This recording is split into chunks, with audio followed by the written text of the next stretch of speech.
بسم اللہ الرحمن الرحیم۔ اور جب اللہ تعالیٰ فرمائے گا کہ اے عیسیٰ ابن مریم، کیا تم نے لوگوں سے کہا تھا کہ مجھے اور میری ماں کو اللہ تعالیٰ کے علاوہ معبود بناؤ؟ وہ کہے گا آپ پاک ہیں، میرا یہ کام نہ تھا کہ میں وہ بات کہتا جس کا مجھے کوئی حق نہ تھا۔ اگر میں نے وہ کہا ہوتا تو یقیناً آپ کے علم میں ہوتا۔ آپ جانتے ہیں جو میرے نفس میں ہے، اور میں وہ نہیں جانتا جو آپ کے نفس میں ہے۔ بلا شبہ آپ ہی پوشیدہ باتوں کو خوب جاننے والے ہیں۔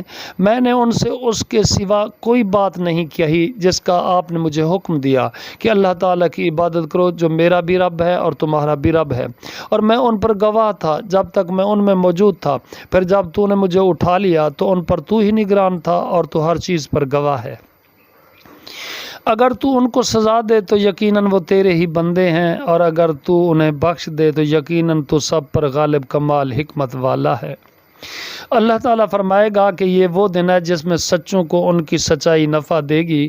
ان کے لیے باغات ہیں جن کے نیچے سے نہریں بہہ رہی ہیں، اس میں آباد الآباد تک ہمیشہ رہنے والے ہوں گے۔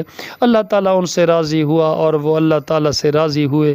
یہی بہت بڑی کامیابی ہے۔ آسمانوں اور زمین کی بادشاہت اللہ تعالیٰ ہی کے لیے ہے، اور جو کچھ ان کے درمیان ہے، اور وہی ہر چیز پر پوری طرح قدرت رکھنے والا ہے۔